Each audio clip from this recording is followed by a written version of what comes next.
สบายดีเนาะหมู่เพื่อนมีหลายคนถามมาเนาะเกี่ยวกับ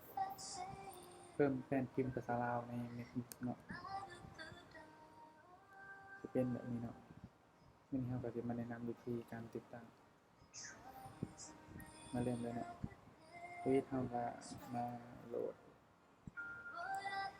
ฟอนต์ลาวก่อนเนาะเข้า Google เนาะเอามาเซิร์ชว่า Lao Script Keyboard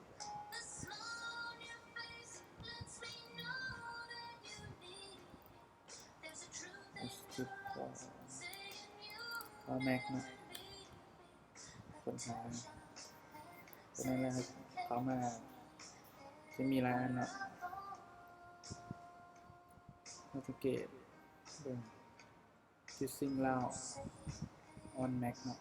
เราจะมีเลย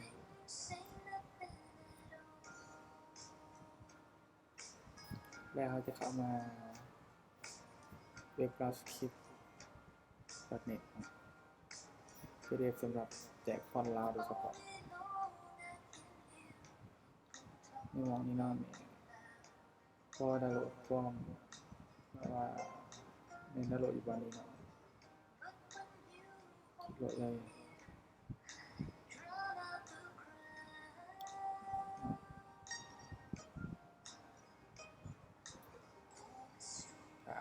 มันกำลังดาวน์โหลด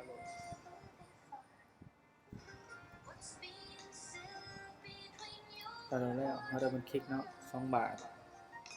เพื่อให้คนแตกพาย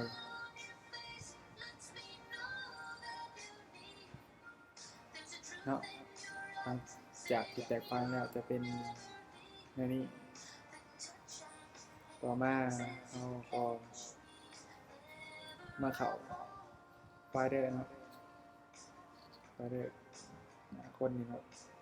มุมหน้าคนซ้อมขึ้นหน้าคากันแล้วจะมีแท็บมาเพิ่มขึ้นมานี่เข้าโปร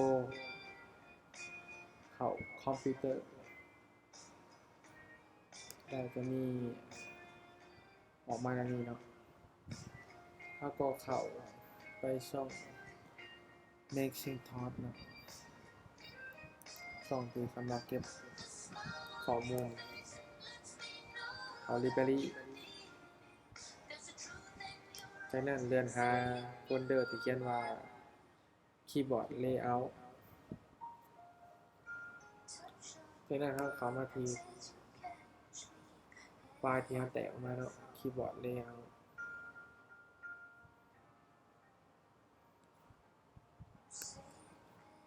เลือกเอา2อันนี้ Copy เอา2อันนี้เลือกว่าเราคลิกดึงมาเลยก็ได้มาปาไว้นี่ห้องขายพระเจ้าเลยดึงมาไว้แล้วไม่ได้ดึงมาทำอีกจากนั้นเราก็ในขั้นตอนนี้เราก็มาเข้า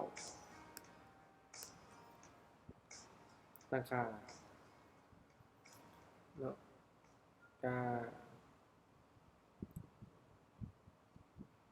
เข้าตั้งค่า System เข้าคีย์บอร์ด Input เอากาบวกนี่เนาะเพิ่มลบแล้ว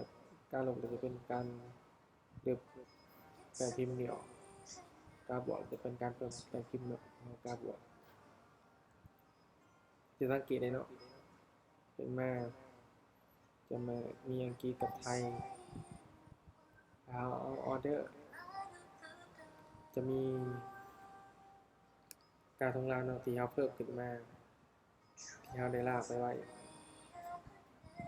คลิกแอดแล้วก็จะปรากฏเป็นการทงลาวนี้เพื่อเป็น accessing เนาะใครที่ต้องการพิมพ์ภาษาลาวใส่ภาษาลาว